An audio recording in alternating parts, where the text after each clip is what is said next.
screaming at a billionaire cartel boss over a burnt almond croissant was the undeniable tipping point of Maeve's disastrous Tuesday. It had already started terribly with coffee spilled on white silk. Yet, when she yelled, he didn't pull a gun or threaten her family. He simply looked at her, pulled out a matte black phone, and bought the entire building. He did it all just so the barista would lock the doors, forcing her to stay and drink coffee with him. Here is exactly how it happened. Rain hammered against the streaked glass of the storefront, turning the morning commute into a miserable grey blur. Water seeped through the sole of Maeve's left boot. It was a slow, freezing creep that soaked her sock, perfectly mirroring the crushing exhaustion radiating from the base of her skull. She had slept exactly 3 hours. Her shift at the architectural firm had ended at 3 a.m., and her useless, rattling radiator had kept her shivering until dawn. Standing in line at Roast and Grind, a cramped, overhyped coffee shop downtown, was her only anchor to sanity. The air inside was thick. It smelled heavily of roasted Brazilian beans, damp wool coats, and the burnt milk crusting on the steam wand. Her knuckles were white around the strap of her canvas tote bag. There were 4 people ahead of her. 4 people between her and a double-shot Americano that she desperately needed to keep her eyes open for the morning pitch meeting. Her throat felt like sandpaper. Her patience was a frayed, threadbare string holding up a grand piano. Then, the bell above the door chimed. It wasn't a polite entrance. The heavy wooden door was pushed open with enough force that it banged against the brass stopper, letting in a violent gust of freezing wind. The ambient chatter in the cafe died instantly. Maeve didn't turn around at first. She was too busy glaring at the back of a college student's head, willing him to finish ordering his complicated matcha latte. But the atmosphere in the room shifted. You could feel it in the air pressure, a sudden, heavy drop that made the hair on her arms stand up. The barista, a kid named Toby, who usually wore a permanent, lazy smirk, froze with a paper cup halfway to the espresso machine. All the colour drained from his face, leaving him looking like a sick Victorian child. She finally shifted her weight and glanced back. He didn't look like a customer. He looked like an eviction notice, dressed in bespoke charcoal wool. Tall, shoulders wide enough to block out the street lamps behind him. His jaw was covered in a harsh, dark stubble, and his eyes were the colour of a winter ocean, flat, cold, and entirely indifferent. He smelled faintly of rain, ozone, and expensive peaty whiskey. Flanking him were 2 men who wore generic black suits, their hands resting loosely at their waists in a way that made her stomach knot. He didn't look at the menu. He didn't look at the line. He simply walked forward, his leather shoes making sharp, rhythmic clicks against the distressed hardwood floor, bypassing the 5 of them waiting, and stepped directly up to the register. Double espresso, black. Now, he said. His voice was a low, gravelly rasp. It didn't ask for permission. It was a sound used to giving orders and having them obeyed before the echo faded. Toby swallowed hard, his Adam's apple bobbing rapidly. Yes, sir. Right away, Mr. Costa. Maeve stared. The college student in front of her took a nervous step back, bumping into her shoulder, head bowed. The woman behind her was staring at the floor. Everyone was shrinking, folding themselves into the corners of the room to avoid taking up space this man clearly believed belonged to him. Something inside her snapped. It wasn't bravery. It wasn't a sudden, heroic surge of righteousness. It was the wet sock. It was the impending migraine behind her left eye. It was the fact that she had been pushed around, talked over, and ignored for 48 hours straight, and this arrogant, suit-wearing prick was the absolute final straw. "Excuse me," she said. Her voice cracked. It wasn't a strong, cinematic shout. It was harsh and ugly, scraping out of her dry throat. The two men in black suits pivoted toward her instantly, their eyes narrowing. The man at the counter, Costa, didn't move. He didn't even twitch. She stepped out of line, her wet boot squeaking pathetically on the floorboards. "Hey," I said, "excuse me." Costa finally turned his head. The movement was slow, deliberate. When his eyes locked onto hers, a spike of pure, primal ice shot straight down her spine. The air in her lungs vanished. Up close, his face was a map of harsh angles and faint, brutal scars, one cutting sharply through the tail of his left eyebrow. He looked at her the way a commuter looks at a delay on the train tracks, with total, cold irritation. "Are you speaking to me?" he asked. The volume was low, but it carried over the hiss of the espresso machine perfectly. "Yes, I am," she snapped, her hands shaking. She crossed her arms, tucking her hands into her armpits so he wouldn't see the tremors.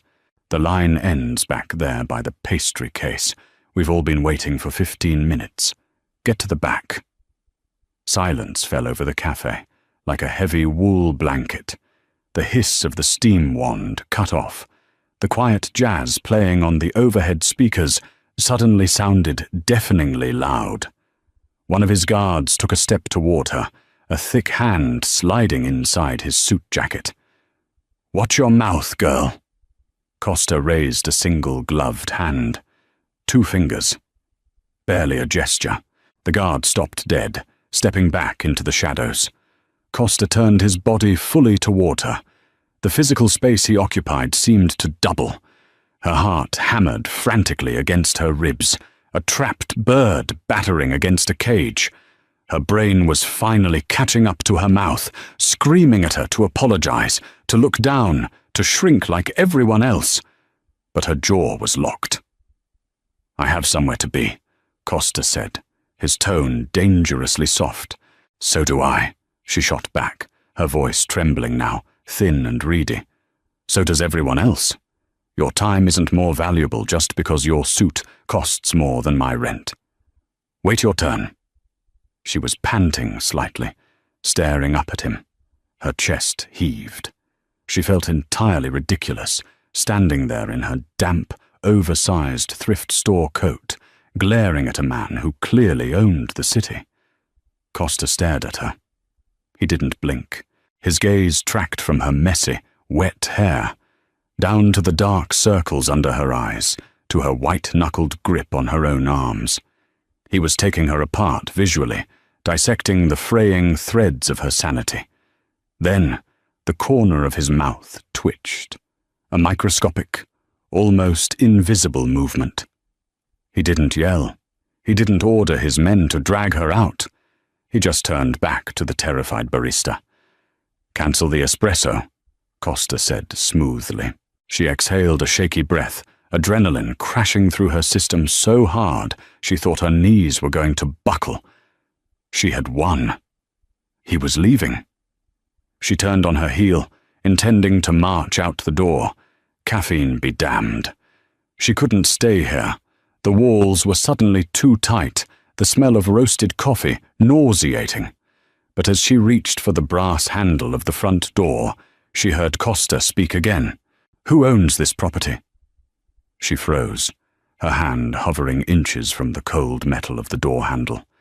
Behind her, the scraping sound of a stool being pushed back echoed loudly. She glanced over her shoulder. The manager, a balding man named David, who usually hid in the back office, was scrambling out from behind the curtain, wiping his sweaty hands on his apron. "Mr. Costa," David stammered, nearly tripping over a stack of cardboard cup carriers. I do. I own the business and I lease the building from—" "I don't care about the lease. I'll deal with the landlord later," Costa interrupted, his voice dropping into a register that vibrated against the floorboards. He reached into his inner breast pocket, withdrawing a sleek, matte black phone. He dialed a single number, put the phone to his ear, and waited exactly 2 seconds. "Dominic, The block on 4th and Pike, the coffee shop. Buy it." Maeve's stomach plummeted. The remaining customers in the shop exchanged wide, terrified glances. "Yes, right now," Costa continued quietly into the phone, his eyes flicking over to where she stood, frozen by the exit. "Whatever the asking price is, triple it. Have the paperwork sent to my office by noon." He hung up, sliding the phone back into his coat. The casualness of it was sickening. He hadn't raised his voice. He hadn't even looked at David, the man whose entire livelihood had just been purchased with a 10-second phone call. Costa finally turned his attention to the trembling manager. "The shop is closed." David blinked, completely paralyzed. "City, sir?" "Closed," Costa repeated. He gestured vaguely toward the windows. "Clear them out. Lock the doors." Panic erupted. The college student abandoned his bag on the floor and bolted for the door, nearly knocking Maeve over in his haste. The woman in the corner practically sprinted past her, the bell chiming frantically as the door opened and closed, letting in bursts of icy wind and rain. She snapped out of her stupor, her chest tightened with genuine suffocating panic. She grabbed the handle and pushed. A heavy, leather-gloved hand slammed flat against the glass, right above her head. The force of it made the thick pain shudder in its frame. She gasped, stumbling backward. One of the guards, the massive one with a broken nose, stood between her and the door. He didn't say a word. He just clicked the heavy deadbolt into place. The metallic clack sounded like a gunshot in the suddenly empty room. "Hey!" she yelled, spinning around to face Costa. Her voice was shrill now, the exhaustion evaporating into sheer terror. "You can't do this. Unlock that door." Costa stood by the counter, slowly unbuttoning his bespoke suit jacket. He took it off, folding it meticulously over the back of a wooden chair. "Toby," he said, ignoring her entirely. The barista squeaked. Yes?" "2 double-shot Americanos. Real mugs, not paper." "I don't want your coffee," she shouted, taking a step toward him, then stopping as the second guard shifted his weight menacingly. Her hands were shaking so violently she had to jam them into her coat pockets. "Let me out of here. You can't just lock people in a building." Costa finally looked at her. He leaned his hip against the counter, crossing his arms over a crisp, white button-down shirt that looked like it cost more than her car. The hostility in his eyes was gone, replaced by a cold, clinical curiosity. It was worse. It felt like being studied under a microscope by a predator trying to decide if she were venomous or just loud. "You were the one complaining about the wait," Costa said smoothly. His accent was faint, something Eastern European buried under decades of polished American wealth. "There is no line now. Sit down." "I'm going to call the police," she threatened. It was a hollow threat, and they both knew it. Her phone was dead, buried at the bottom of her tote bag, and even if it wasn't, the way David was cowering behind the pastry case suggested the police wouldn't do a damn thing against this man. Costa let out a soft, breathy sound that might have been a laugh if it held any humor. "Call them. Tell them Victor Costa locked you in a coffee shop. See how fast they hang up." Victor Costa. The name clicked into place, sinking like a stone in her gut. She didn't run in criminal circles, but you couldn't live in this city without knowing the name. Real estate, shipping lines, and rumors of bodies buried in the concrete foundations of the new high-rises. He wasn't just a rich arsehole. He was the apex predator of the city's underbelly. Her throat closed up. The metallic taste of fear flooded her mouth. She had just screamed at a man who could make her disappear before her lunch break. "Please," she whispered. The defiance drained out of her, leaving nothing but the bone-deep weariness she had walked in with. Her shoulders slumped. "Just let me go. I'm late for work. I'm sorry I yelled. Okay? I'm sorry." Victor's eyes narrowed slightly.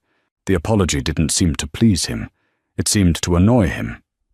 He uncrossed his arms and pushed off the counter, taking a slow, measured step toward her. Instinctively, she backed up, her shoulders hitting the cold glass of the locked front door. "You weren't sorry 3 minutes ago," Victor said, his voice dropping into a low, quiet hum as he closed the distance between them. He stopped just outside her personal space, close enough that she could smell the sharp scent of vetiver and rain clinging to his clothes. "3 minutes ago, you looked ready to tear my throat out over a spot in line. Where did that fire go?" "I realized who you are," she muttered, staring at the knot of his silk tie, because looking at his face felt too dangerous. And I don't want to die over a burnt croissant." Victor stared down at her. For a long, agonizing moment, the only sound in the shop was the rain lashing against the windows and the whir of the espresso grinder behind the counter. "Sit down," he repeated, his voice softer this time, but infinitely heavier. "Drink the coffee. Then you can go." She sat. Her legs wouldn't have held her up much longer, anyway. The wooden chair was uncomfortable, the table slightly sticky with old syrup residue. It was a table for two by the window, offering a perfect, cruel view of the busy sidewalk outside. People walked by, huddled under umbrellas, completely oblivious to the hostage situation happening inches away behind the tinted glass. Victor sat opposite her. He didn't slouch. He sat with the terrifying stillness of a man who never had to worry about what was behind him. Toby, hands shaking so badly the cups rattled against the saucers, approached the table. He set a steaming white mug in front of Victor and another in front of Maeve. Dark, bitter liquid sloshed over the rim of her cup, staining the porcelain. "Theo, thank you, Mr. Costa," Toby whispered, backing away quickly. Victor ignored him, keeping his dark eyes fixed on her face. He picked up a small silver spoon, slowly stirring his black coffee. The clinking sound grated against her raw nerves. "Drink," he commanded softly. She stared at the black liquid. Her stomach churned. She was desperate for caffeine 10 minutes ago, but now the thought of swallowing anything made her want to gag.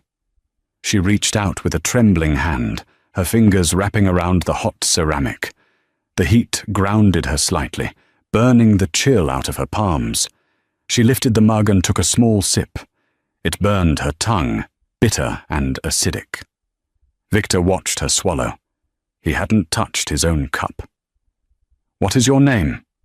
"Maeve," she croaked. She cleared her throat, trying to find some shred of dignity.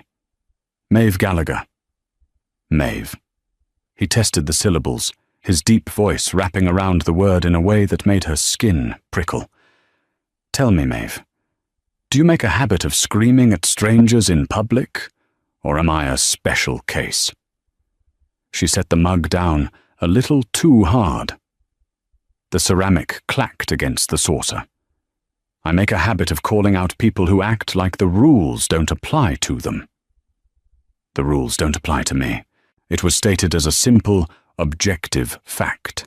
The sky is blue, water is wet. Victor Costa does not wait in line. "Clearly," she muttered, wiping a stray drop of coffee from the table with her thumb. The adrenaline was fading, and her exhaustion was rushing back in to fill the void, making her reckless again. "So what is this? You bought a building and locked me inside to punish me? Going to torture me with bad jazz and overpriced espresso until I apologize with enough groveling?"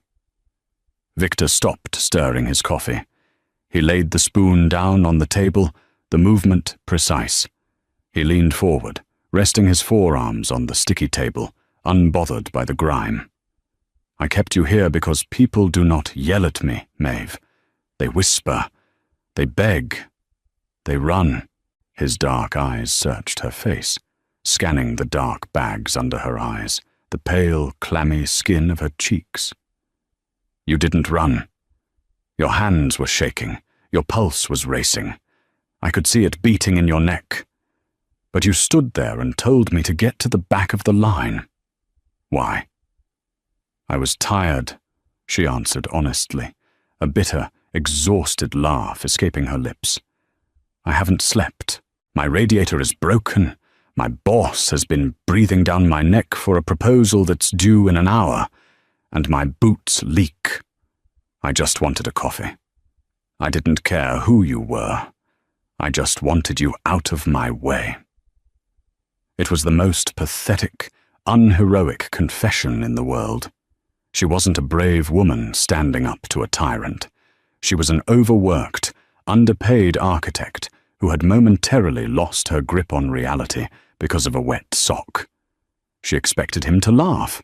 She expected disgust, or at least a sneer of superiority. Instead, Victor's expression softened by a fraction of a millimeter. The hard, violent lines around his mouth relaxed. He looked down at her feet, hidden beneath the table, and then back up to her face. "Take off your coat," he ordered quietly. She blinked, her grip tightening on the coffee mug. "What?" "No. Your coat is wet. You are shivering. Take it off." "I'm fine," she lied, her teeth practically chattering as the damp wool pressed against her back. Victor didn't argue. He simply reached across the small table. She flinched, pressing herself hard into the back of the chair, but his large, warm hands bypassed her face entirely. He caught the lapels of her cheap, soaked coat, and with a swift, economical movement, pulled the fabric down her shoulders. She gasped at the sudden intrusion of his space, the heat radiating off his hands. He easily stripped the heavy, wet wool off her arms, tossing it onto the empty chair beside him. The sudden lack of the cold, damp weight was a relief, though she would rather die than admit it. Before she could protest, Victor picked up his own discarded suit jacket, the heavy, dry charcoal wool, and draped it over her shoulders. It was massive on her. It swallowed her upper body entirely. The silk lining was still warm from his body heat, and the heavy scent of vetiver and dark spice completely overwhelmed the smell of the café. She sat frozen, swamped in his jacket, staring at him in complete bewilderment. "Drink your coffee," Victor repeated, leaning back in his chair. He finally picked up his own mug, taking a slow sip, his eyes never leaving hers over the rim of the cup. "We have time to kill before your proposal is due." Her phone buzzed in her canvas tote bag, a harsh, rattling vibration against the floorboards. She jumped, her knee banging hard against the underside of the small table. The dull throb of pain barely registered through the thick layer of adrenaline still pulsing in her veins. "Answer it," Victor said. He wasn't looking at her. His attention was focused on the heavy silver watch on his left wrist, adjusting the leather strap with agonizingly slow, deliberate movements. She reached down, her fingers numb and clumsy, and yanked the phone out of the bag. The screen was cracked diagonally, a casualty of a dropped bag 3 months ago that she couldn't afford to fix. The bright white numbers glared back at her. 8:14 a.m. Beneath the time, a text notification from her boss, Richard, sat like a live grenade on her lock screen. "Where are the physical renders? Client is here at 8:45. Don't screw this up, Maeve." Her stomach twisted into a cold, tight knot. She pressed the power button, plunging the screen back into darkness, and dropped the phone face down on the sticky table. "Trouble?" Victor asked, his voice low. "Just my boss," she muttered, rubbing her temples. The migraine was fully blossoming now, a sharp, rhythmic pulsing behind her left eye, reminding me that if I am not standing in the conference room in exactly 31 minutes with a stack of flawless architectural renders, I will be looking for a new job. Victor leaned back, the wooden chair groaning slightly under his weight. He steepled his fingers, resting them lightly against his chin. The scar running through his eyebrow caught the harsh, fluorescent lighting of the café, making the pale, jagged tissue stand out against his tan skin. "You hate this job," he stated. Not a question, an observation. "I don't hate it," she lied instinctively. Then she looked at his eyes, flat, unblinking, utterly devoid of patience for social niceties. She slumped, letting out a heavy, rattling breath. "Fine, it's soul-crushing. I spend 80 hours a week drafting brutalist parking structures for a man who thinks cutting corners on rebar is a clever accounting trick. But it pays the rent. Barely." "And fixes the radiator?" She froze, her hand halfway to her coffee mug. The hairs on the back of her neck stood up. "How did you—" "You mentioned it," Victor said smoothly, though there was a dark, amused flicker in his eyes. "You said you were tired, your boots leak, your boss is breathing down your neck, and your radiator is broken. I listen, Maeve. It's a rare skill." He snapped his fingers. The sound was sharp, cutting through the low hum of the espresso machine.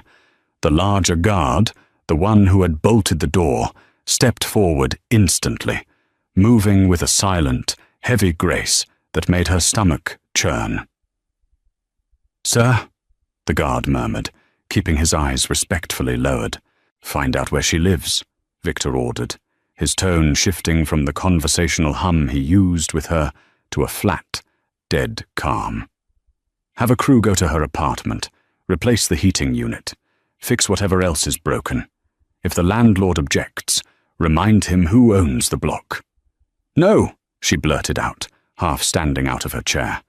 Her knees banged against the table again, spilling a dark splash of coffee over the rim of her mug onto the saucer.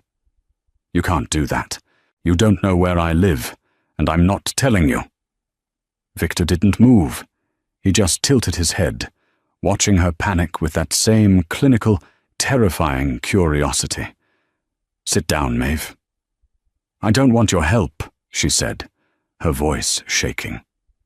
She gripped the edges of the table, her knuckles turning white.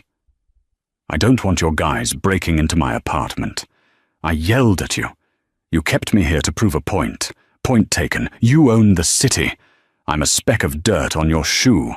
Can we call it even now?" "I didn't keep you here to prove a point," Victor replied quietly. He picked up his coffee spoon again, turning it slowly between his thumb and forefinger. The metal caught the light. "I kept you here because you were the first person in 5 years to look me in the eye and demand something without trembling. Until now."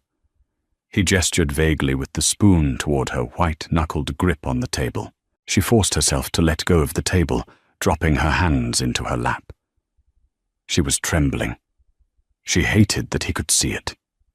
She hated that her body was reacting to him like prey, even as her brain desperately tried to maintain some illusion of control. "I'm not letting your men into my apartment," she said stubbornly, her voice dropping to a harsh whisper. Victor stared at her for a long, heavy moment. Then he looked at the guard. "Cancel the crew. Just find the landlord and buy the building, then evict him and transfer the deed to her." "Understood," the guard rumbled, stepping back into the shadows. Her jaw dropped. The sheer, suffocating weight of his wealth crashed over her. "Are you out of your mind?" "I am simply removing obstacles," Victor said, taking a slow sip of his coffee. He grimaced slightly, as if the bitter taste was finally registering. "You are exhausted. You are stressed. I find both of those things visually unpleasant. Now tell me about the pitch." She stared at him, her brain stalling. The jump from casual real estate extortion to polite workplace inquiry gave her mental whiplash. "The pitch," she repeated numbly. "The client at 8:45, Victor prompted. He rested his elbows on the table, leaning in slightly. The physical proximity was overwhelming. She could see the faint, dark stubble along his jawline, the tiny, almost imperceptible lines around his eyes. He didn't look like a mob boss from a movie. He didn't look slick or polished. He looked like a man who had fought his way out of a very dark, very bloody hole and had clawed his way to the top of the skyline. "It's a waterfront development in the South District," she said, the words tumbling out on autopilot. Talking about work was a life raft. It was concrete. It was real. Mixed-use commercial and residential. My boss, Richard, designed a glass and steel monstrosity that looks like every other soulless block in this city. "South District," Victor murmured, his eyes narrowing slightly. "The soil there is mostly clay and landfill from the old shipping yards. Heavy subsidence." She blinked, genuinely caught off guard. "Yes, exactly. The bedrock is almost 90 feet down." "So a heavy steel superstructure clad in glass is going to sink within 5 years, unless they sink caissons deep enough to hit rock," Victor said. He wasn't guessing. He knew the terrain intimately. She suddenly remembered the rumors about his control over the concrete and steel unions. He didn't just build the city, he poured its foundations. "Richard doesn't want to pay for deep caissons," she said, her frustration overriding her fear for a split second. She leaned forward, matching his posture without realizing it. "He wants to use standard friction piles. He claims the stress load calculations will hold, but he's massaging the data. He's using outdated seismic models to justify it." "He's cheap," Victor corrected, his voice a low, dark rumble. "And stupid. When the foundation cracks, the structural integrity of the glass curtain wall will fail. You'll have shattered panels dropping onto the sidewalk in the first winter storm." "That's exactly what I told him," she said, her voice rising slightly, a strange, breathless excitement catching in her throat. She had spent 3 weeks arguing this exact point to a room full of middle-aged men in expensive suits who had treated her like a hysterical intern. Now she was sitting across from a cartel boss who was casually validating her engineering concerns. "I drafted a completely different foundational approach. Deep-driven concrete piers, tied into a raft slab. It costs 20% more up front, but it prevents the entire structure from twisting on its axis." "Show me," Victor demanded. "Show you?" She let out a harsh, incredulous laugh. "I don't have the blueprints on me. They're on the server at work." Victor reached into his pocket and pulled out a matte black fountain pen. He slid it across the sticky table, followed by a crisp white napkin from the dispenser. "Draw it." She stared at the pen, then at him. The flat, unyielding demand in his eyes left no room for negotiation. Her hands were still shaking slightly, but the familiar urge to solve a structural problem was a powerful anchor. She picked up the pen. It was heavy, perfectly balanced, the metal warm from his pocket. She began to sketch. She drew the shoreline, the retaining wall, and the loose, unstable soil composition. She mapped out the stress lines, drawing the friction piles Richard wanted, showing how the lateral force of the tide would slowly push the foundation out of alignment. Then she sketched her solution. The deep, thick concrete piers anchoring into the bedrock. Victor watched in absolute silence. He didn't look at her face. He watched her hands. He tracked the movement of the pen, the dark ink bleeding slightly into the cheap paper napkin. The only sound in the cafe was the scratching of the nib and the relentless rain against the window. When she finished, she pushed the napkin toward him. She felt entirely raw, stripped down to her bare, overworked nerves. Victor studied the drawing for a long time. His face gave away nothing. His jaw was clenched, a muscle feathering near his ear. Finally he looked up, his eyes locking onto hers with a sudden, suffocating intensity. "This is brilliant work, Maeve," he said, quietly. There was no mockery in his tone, no condescension. It was a simple, absolute truth. "You are wasted on a man who counts pennies on concrete." Her breath hitched, Her chest tightened so hard it physically hurt. No one had ever called her work brilliant. She was used to red ink, condescending pats on the shoulder, and her designs being cannibalized by men whose names went on the plaque. "It doesn't matter," she whispered, looking away, staring blindly at the pastry case across the room. "He's pitching his design today. If I don't show up with the renders for his friction pile disaster, I'm fired." "Then let him fire you," Victor said. She snapped her gaze back to him, angry now. The vulnerability vanished, replaced by a spike of bitter, defensive rage. "Easy for you to say. You just bought a building over a cup of coffee. If I lose my job, I lose my apartment. I don't have a safety net. I don't have offshore accounts." Victor's hand shot across the table. The movement was so fast she flinched, her shoulders slamming into the back of the chair. But he didn't grab her. He placed his large, scarred hand flat over the paper napkin, completely covering her drawing. "You don't need a safety net," Victor said, his voice dropping an octave, vibrating with a dark, terrifying promise. "You need a patron." The silence stretched, pulling tight like a wire about to snap. She stared at his hand. The knuckles were rough, the skin tanned and marked with a history of violence she didn't want to understand. Underneath that hand was her design, her brain on paper. The implication hung heavily in the air between them, suffocating and thick. A patron. She knew exactly what that meant in his world. It wasn't a scholarship. It wasn't a business loan. It was ownership. Victor Costa didn't invest in things. He possessed them. Her phone vibrated again against the table. 8:31 a.m. The sound shattered the spell.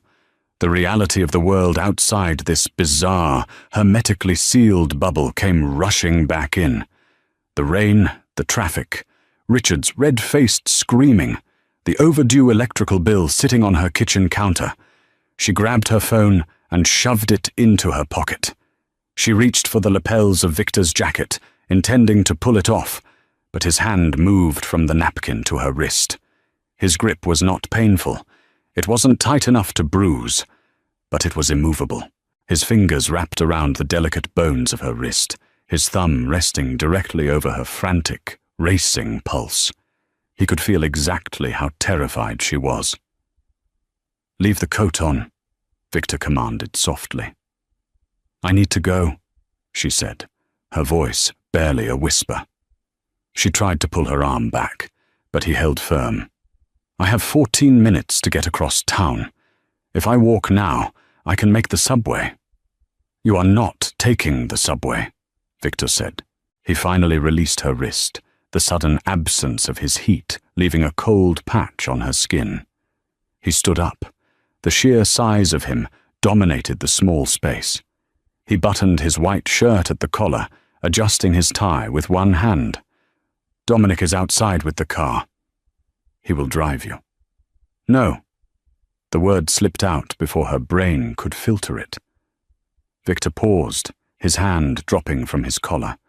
He looked down at her, his eyes darkening to the color of wet asphalt. "Excuse me?" She stood up, pushing the wooden chair back.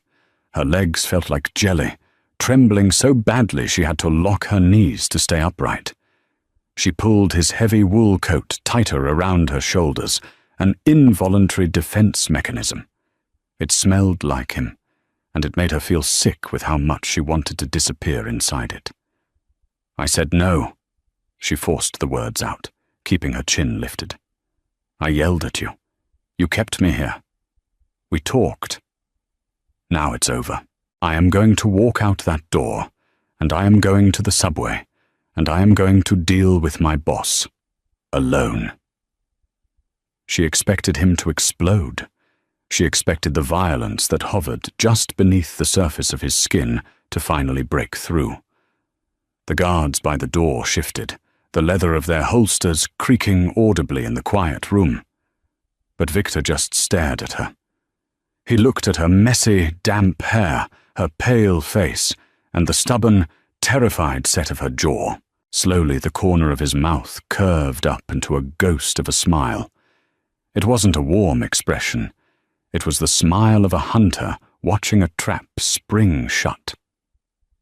"Very well, Maeve," he said smoothly. He stepped aside, gesturing toward the front door with a sweep of his arm. "You may walk, but keep the coat. The weather is turning." She didn't argue about the coat. She didn't have the strength left. She grabbed her canvas tote bag, ignoring the squelch of her wet left boot, and walked toward the exit. The air in the cafe felt impossibly heavy. As she approached the door, the massive guard with the broken nose looked at Victor. Victor gave a nearly imperceptible nod. The guard reached out and violently twisted the deadbolt.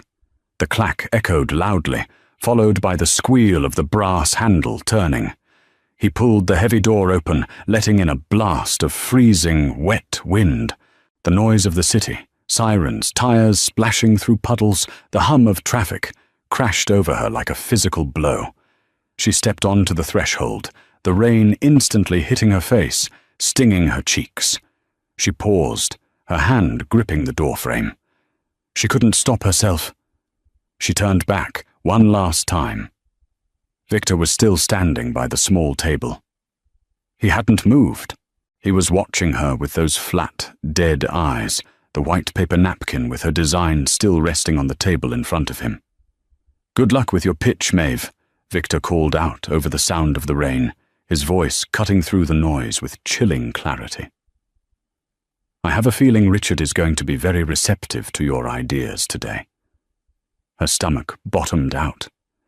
The cold tone of his voice carried a promise that had absolutely nothing to do with architectural integrity. She turned and practically ran out into the storm, the heavy silk lining of his coat flapping against her legs. She hit the sidewalk, dodging umbrellas and briefcases, her heart hammering a frantic, desperate rhythm against her ribs. She made it to the subway entrance, plunging down the concrete stairs into the humid, subterranean gloom.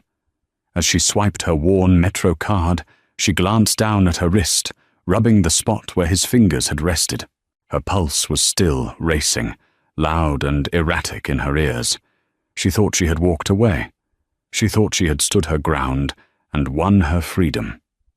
But as she stood on the crowded platform, shivering inside a billionaire mobster's bespoke suit coat, staring at the dark tunnel ahead, a cold, hard realization settled heavily in her gut. Victor Costa hadn't let her go.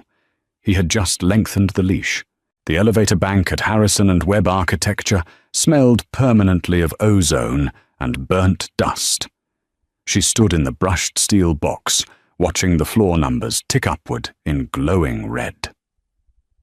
Floor 12, floor 13. Her left boot squelched with every minor shift of her weight. She looked like a deranged vagrant.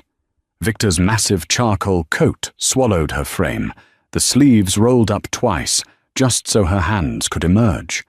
The silk lining clung to her damp blouse. Floor 15. The doors dinged and slid open.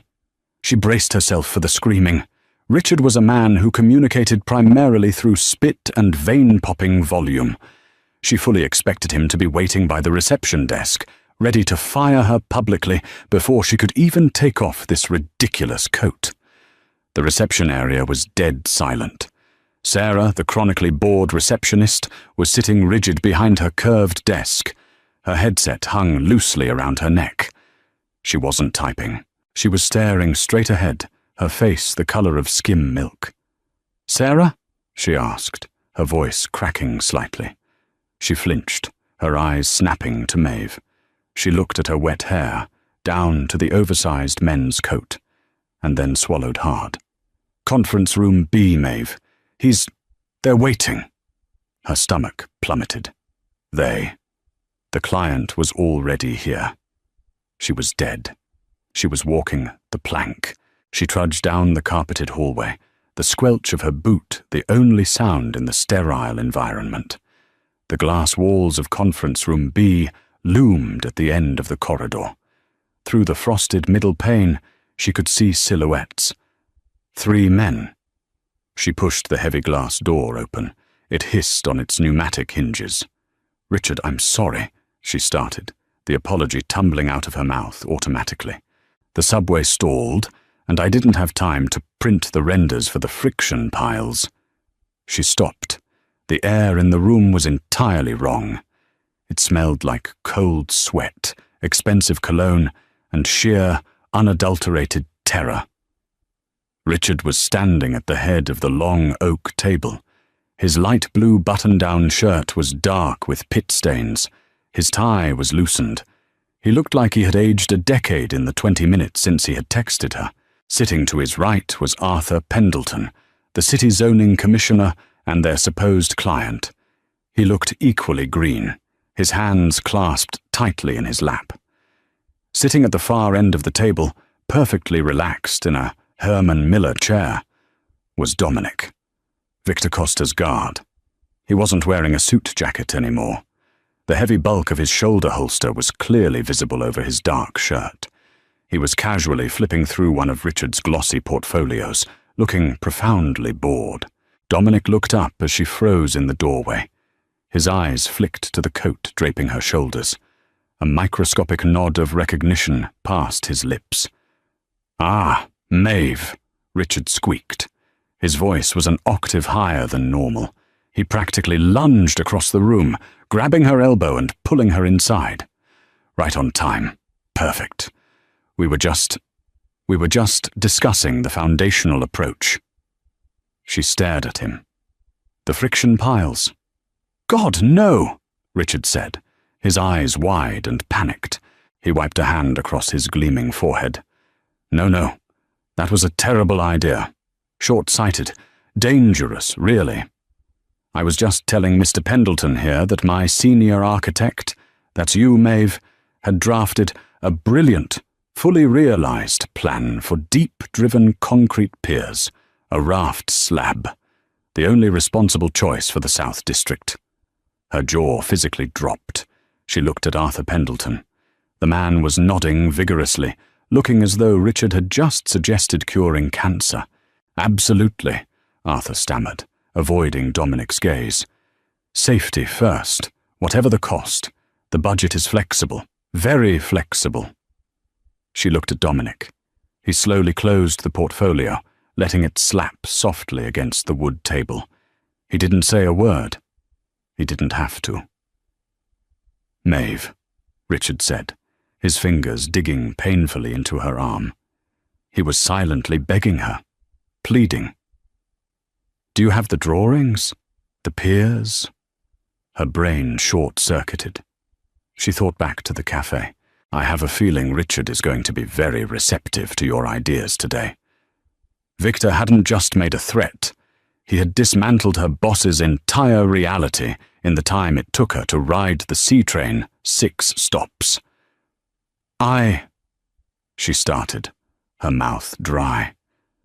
She reached into the oversized pocket of Victor's coat. Her fingers brushed against a thick, folded piece of paper she hadn't realized was there. She pulled it out.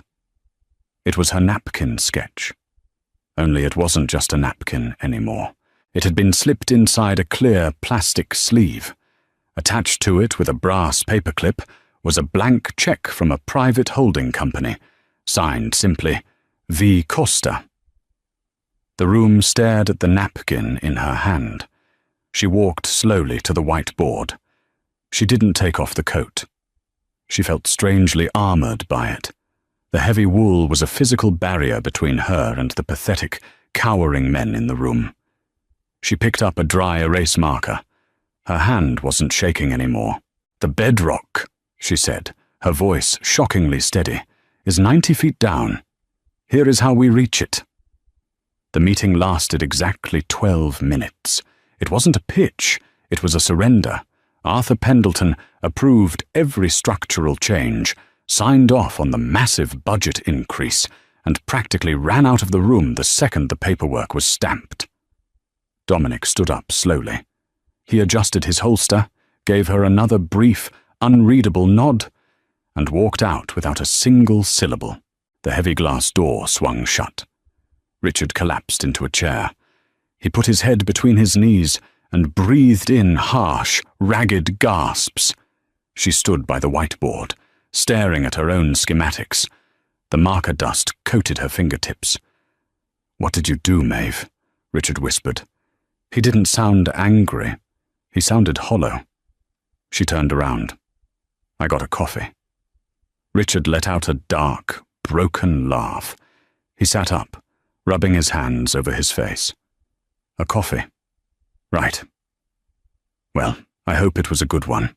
He pointed a trembling finger at the check resting on the table. "Do you know who that is?" "I have an idea." "He bought the firm," Richard said bluntly. She blinked. "What?" 20 minutes ago, a shell company bought out Webb's shares and then made me an offer I literally couldn't refuse. If I didn't sign, they were going to freeze my assets and have me investigated for structural fraud on the Hudson project.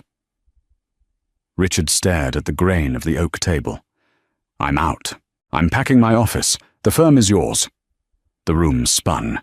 "Mine. I'm a junior architect." "You're the lead now," Richard said bitterly, pushing himself up from the chair. He looked at her, his eyes dropping to the massive charcoal coat. A flash of something ugly and knowing crossed his face.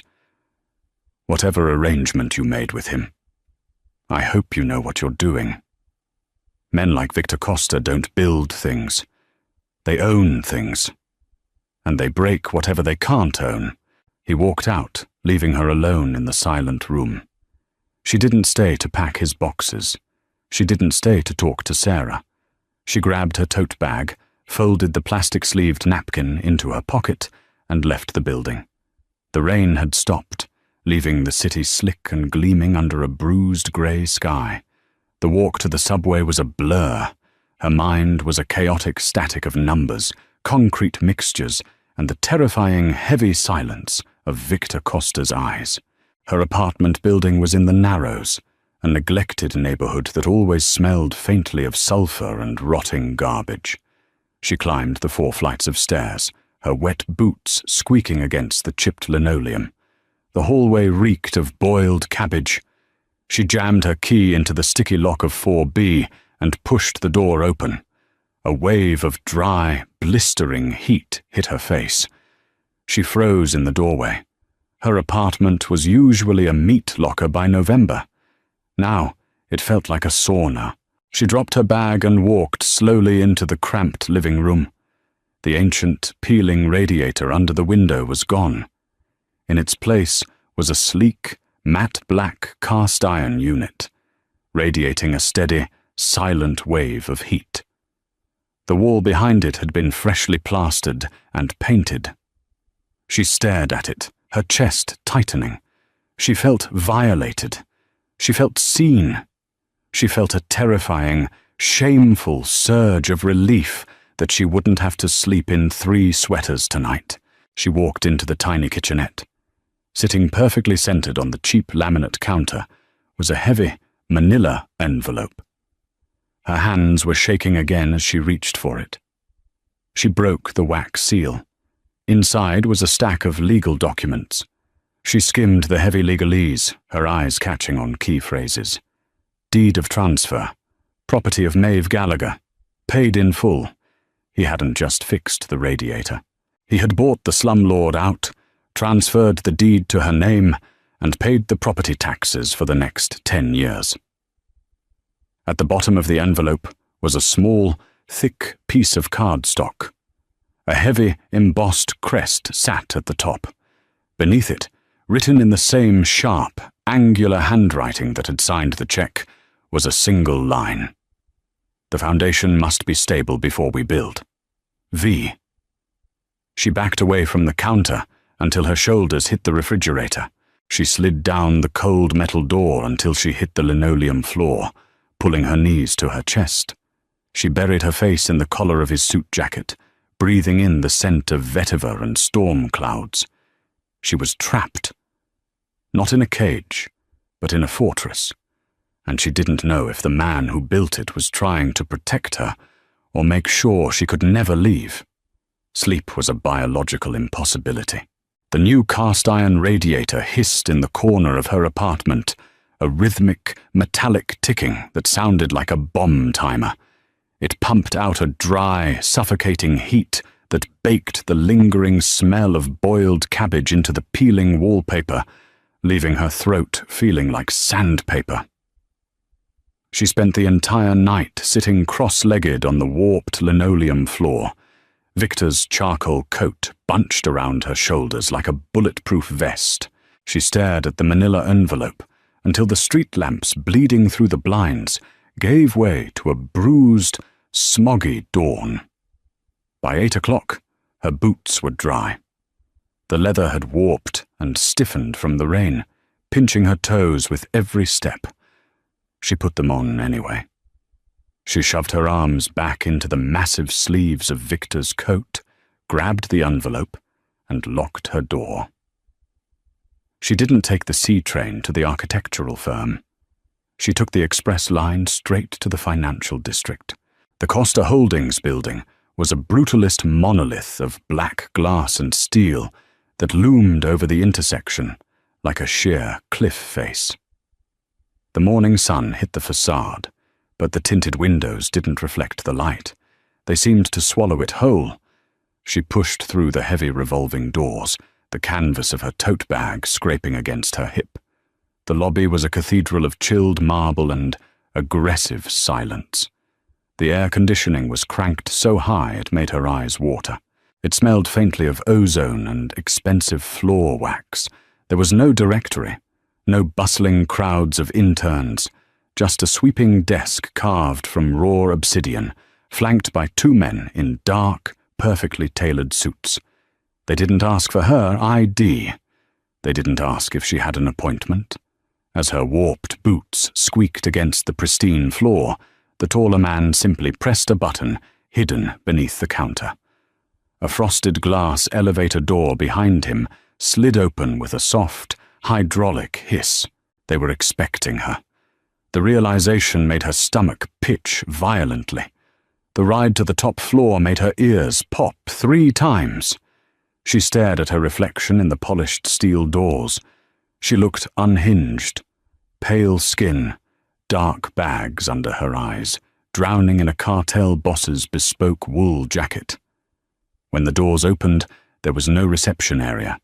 Just 80 feet of distressed herringbone hardwood, leading up to a massive desk made of dark slate. Victor was sitting behind it.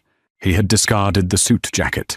He wore a crisp, white button-down shirt, the collar undone, the sleeves rolled up past his forearms to reveal a thick, jagged scar snaking up his left wrist. He was leaning over a sprawling, physical blueprint, a heavy brass architectural compass resting near his elbow. He looked completely at home, a predator at rest in his high-altitude cave. He didn't look up as she crossed the room.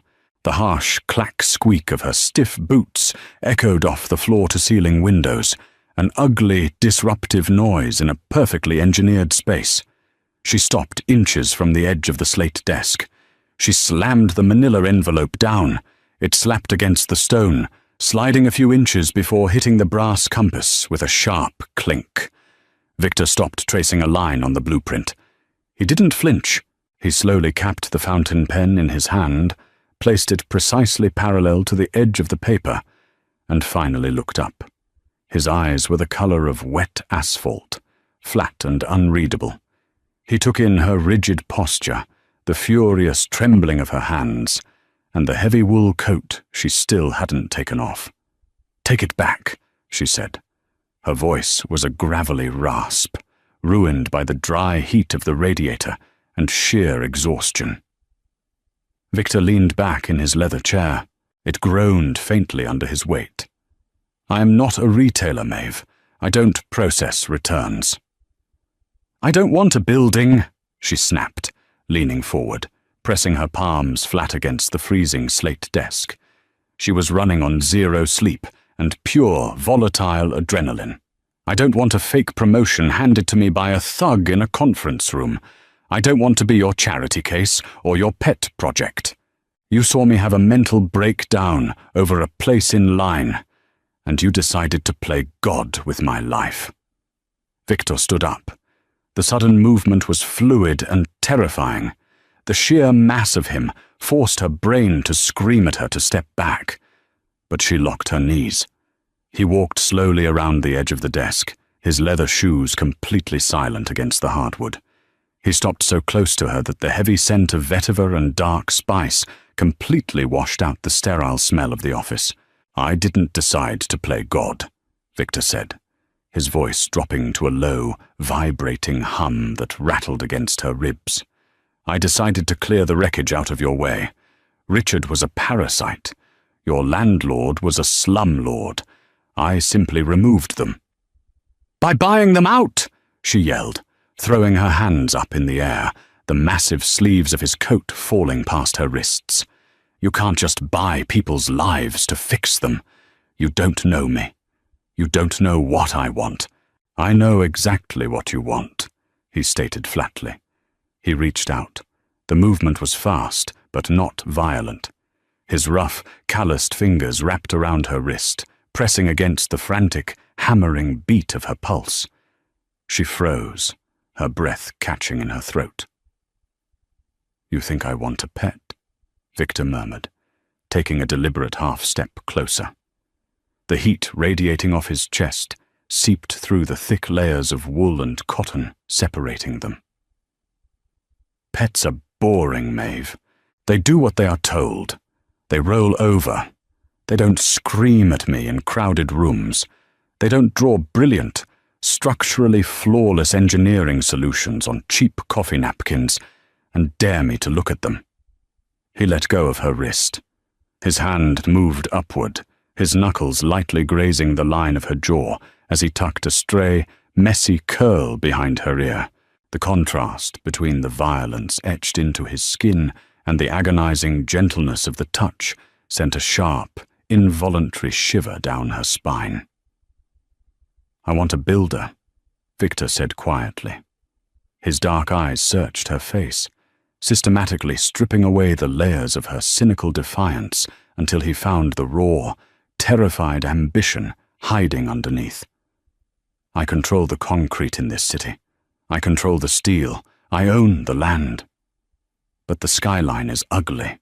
It is crumbling because cowards like Richard build it cheap. I want you to tear it down. I want you to build it right, with my money, with my protection. And what do you get in return?" she whispered. Her throat felt painfully tight. Victor's gaze dropped to her mouth for a fraction of a second. It was the only tell he had given her. A microscopic crack in the ice. "Everything else," he said. It wasn't a romance novel confession. It wasn't soft or sweet. It was a blood pact. It was a hostile takeover of her entire existence, wrapped in the one thing she had craved since she first learned how to read a stress load calculation: unlimited resources. No bureaucratic red tape. No cheap compromises. All she had to do was sell her soul to the devil standing in front of her. She looked down at the manila envelope sitting on the slate desk. She looked past him, out the floor-to-ceiling windows, at the sprawling, chaotic skyline of the city, a city built on bad foundations and dirty money. And then she looked back up at the monster in the bespoke shirt who had given her a working radiator and the keys to a kingdom. She reached up and grabbed the lapels of his charcoal coat, pulling the heavy wool tighter around her chest. "The deep-driven piers will cost 30% more, not 20, she said, her voice deadpan, the adrenaline finally settling into a cold, hard resolve. "And I don't work weekends." Victor stared at her. For the first time since she had met him, a genuine smile broke across his face. It was a dark, dangerous thing, like a crack of lightning illuminating a pitch-black sky. "We have a deal, Maeve." Did Maeve make the ultimate power move, or did she just walk into a beautifully designed cage? When ambition meets organized crime, the blueprints get complicated. If you loved this deep dive into the gritty, tension-filled world of Mafia Romance, hit that like button. It helps us bring more dark, grounded stories to life. Who do you think really holds the power now, Maeve or Victor? Let us know in the comments below. Don't forget to share this video with your fellow romance addicts, and hit subscribe and the notification bell so you never miss a new story.